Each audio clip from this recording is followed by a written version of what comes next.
Jika kita membahas mengenai madu, maka kebanyakan dari kita akan terbayang cairan manis kental yang dihasilkan oleh lebah. Lebah sendiri memproduksi madu dari nektar tanaman yang ia konsumsi. Pada dasarnya, nektar merupakan cairan manis mengandung gula yang dihasilkan oleh tanaman. Umumnya nektar akan diproduksi tanaman dari bunga mereka. Namun, ada juga tanaman yang menghasilkan nektar bukan dari bunga, melainkan dari bagian lain seperti ketiak daun dan tempat lainnya. Seperti halnya ketela pohon dan juga pohon akasia, tanaman ini memiliki bunga namun nektar yang dihasilkannya bukan dari bunga yang mereka miliki. Kedua tanaman ini akan menghasilkan nektar yang melimpah di pagi hari dari ketiak daun muda yang mereka miliki. Umumnya tanaman seperti ini dinamakan tanaman penghasil nektar ekstraflora, yang artinya, tanaman ini menghasilkan nektar tanpa mengenal musim.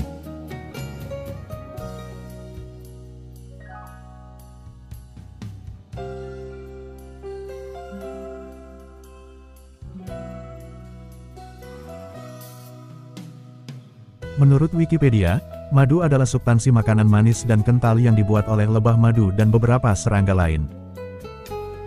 Lebah menghasilkan madu dari sekresi gula yang dihasilkan tumbuhan atau dari sekresi serangga lain, seperti honeydew atau madu serangga. Madu sendiri terbentuk melalui proses regurgitasi, aktivitas enzimatik, dan penguapan air. Seperti semua pemanis bergizi lainnya, madu sebagian besar mengandung gula dan hanya mengandung sedikit jumlah vitamin atau mineral. Madu juga mengandung sejumlah kecil dari beberapa senyawa yang dianggap berfungsi sebagai antioksidan, termasuk slisin, pinobamsin, vitamin C, katalase, dan pinosembrin. Komposisi spesifik dari sejumlah madu, tergantung pada bunga yang tersedia untuk lebah yang menghasilkan madu. Keragaman sumber makanan lebah, juga berpengaruh terhadap warna dan juga rasa madu yang akan dihasilkan. Secara umum, madu dihasilkan oleh dua genus lebah yang umum kita kenal, seperti lebah dari genus Apis dan juga Triguna. Untuk genus lebah Apis, terdapat kurang lebih 20.000 spesies. Namun, hanya beberapa spesies lebah yang umum diketahui, seperti Apis mellifera, Apis andreniformis, Apis cerana, Apis dorsata dan Apis florea. Di antara genus Apis yang umum diketahui inilah, Apis dorsata adalah jenis lebah madu yang paling besar ukurannya. Lebah ini membuat sarang tunggal dan tebal yang menempel pada dahan pohon ataupun tebing. Apis florea merupakan jenis lebah madu kerdil, dengan sarang tunggal yang menempel di dahan pohon kecil dengan kantong madu menghadap ke atas. Kedua jenis lebah ini merupakan lebah liar yang masih belum bisa ditangkarkan. Sedangkan untuk Apis mellifera, andreniformis dan cerana adalah jenis lebah yang umum dipelihara dalam kotak budidaya. Bagi para peneliti, bahan dasar madu sendiri adalah cairan yang mengandung glukosa, fruktosa dan sukrosa. Maka dari itu, mereka mendefinisikan madu sebagai cairan manis yang diproses oleh lebah dari cairan gula yang mereka konsumsi dengan enzim-enzim yang ditambahkan oleh para lebah. Definisi ini muncul lantaran lebah sendiri tidak hanya mengambil makanan dari nektar saja, melainkan beberapa jenis lebah seperti Triguna juga mencari sumber gula ini dari sari buah yang keluar dari buah yang sudah masak yang mereka temukan. Selain itu, terdapat fenomena di mana banyak jenis lebah yang mau mendatangi cairan gula yang dibuat manusia, seperti halnya pada penjual es tebu, ataupun gula cair yang digunakan untuk membuat es. Lalu, apakah madu yang dihasilkan dari gula cair itu berbahaya? Jika definisi dari nektar sendiri adalah cairan manis yang dihasilkan tanaman, lalu bagaimana dengan air tebu? Untuk mengetahui hal itu, mari kita bedah kandungan gula dalam nektar. Secara umum, nektar atau cairan manis yang dihasilkan tanaman memiliki kadar gula antara 12–35%, sedangkan madu sendiri memiliki kadar gula antara 75–80%. Dari sini kita bisa mengetahui, bahwa pada dasarnya nektar sendiri tidaklah semanis dan sekental madu. Pemanisan dan pengentalan nektar sampai menjadi madu itu sendiri, lantaran proses yang dilakukan lebah terhadap cairan gula yang ia peroleh.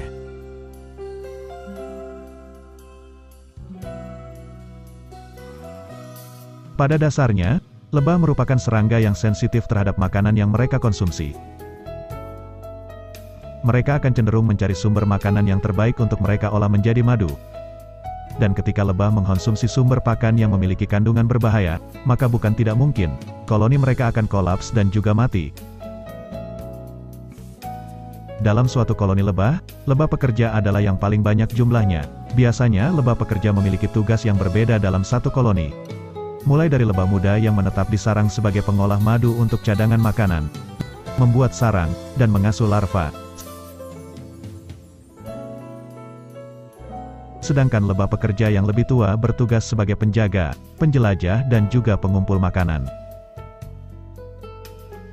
Awalnya, lebah penjelajah akan mencari sumber makanan terdekat dan juga yang paling berkualitas menurut mereka.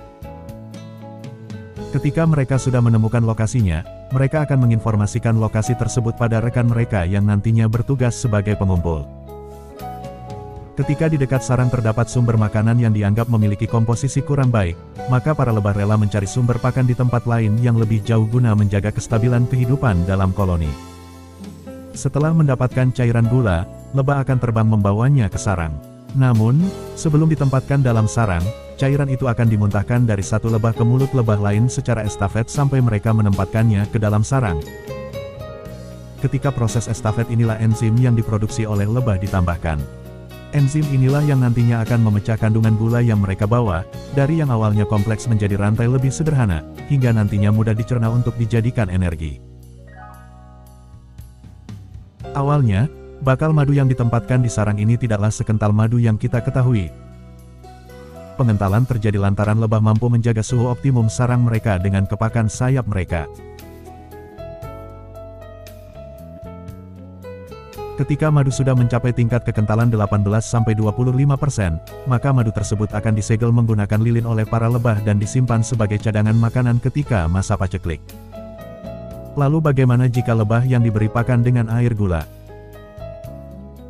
Pada dasarnya, pakan tambahan tersebut diberikan pada koloni lebah ketika dalam masa perjalanan saat peternak pindah dari satu lokasi ke lokasi lain.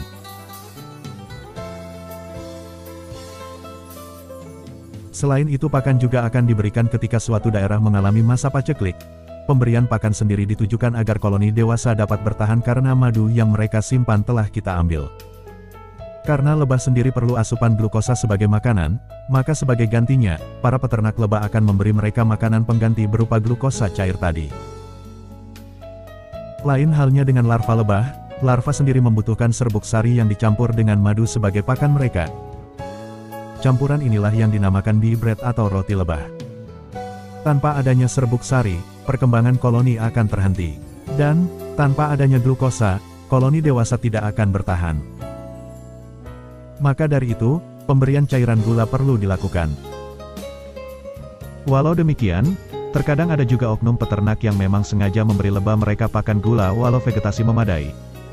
Hal ini mereka lakukan dengan tujuan menambah hasil produksi madu mereka. Di pasaran sendiri, madu jenis ini disebut sebagai madu sirupan. Namun perlu diingat, dalam pemberian pakan gula tersebut, para peternak tidak bisa serta-merta memberikan gula, baik dari segi kualitas dan juga dengan kadar gula yang diberikan. Seperti yang disebutkan tadi, pemberian pakan dengan kualitas yang buruk justru akan beresiko mematikan untuk koloni lebah.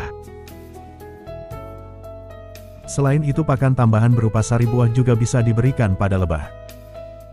Lalu, apakah madu yang dihasilkan dari lebah yang diberi pakan gula layak disebut madu? Dan apakah berbahaya madu yang dihasilkan dari pakan gula tersebut?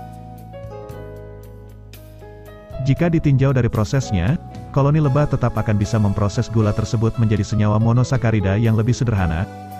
Hal ini terjadi lantaran efek enzim yang dimiliki lebah yang memang berfungsi untuk memecah senyawa gula menjadi lebih sederhana. Proses ini juga mampu menurunkan angka glikemik gula yang tinggi menjadi lebih rendah. Jikalau lebah sendiri tidak mampu memprosesnya, maka lebah tidak akan mau mengkonsumsinya. Selain itu, seperti yang disebutkan tadi, lebah sendiri juga sensitif terhadap makanan mereka, dan jika itu berbahaya karena tidak tercerna, maka koloni bisa mati keseluruhan. Angka glikemik sendiri merupakan satuan acuan untuk mengetahui bagaimana makanan mampu mempengaruhi kenaikan tingkat gula darah. ketika makanan memiliki indeks glikemik yang tinggi, maka makanan tersebut mampu menaikkan angka gula darah secara drastis, seperti halnya gula.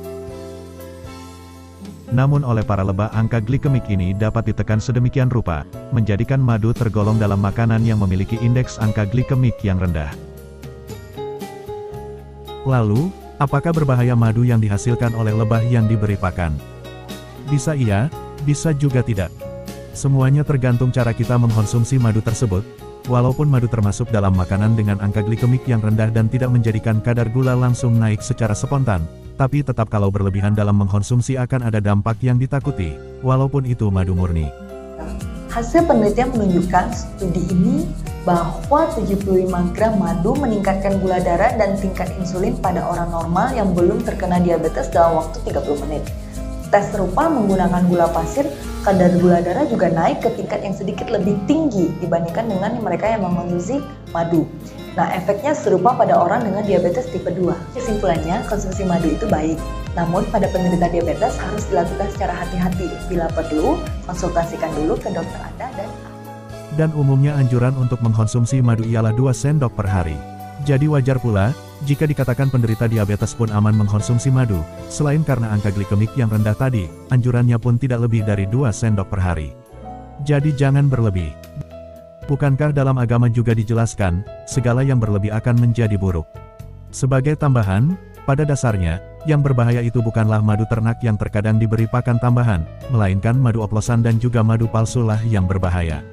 Karena madu yang dioplos tersebut ditambahkan bahan yang kandungan gulanya belum terpecahkan rantainya, jadi sudah pasti angka glikemiknya juga akan tinggi. Dan jika madu palsu, sudah jelas itu bukan madu.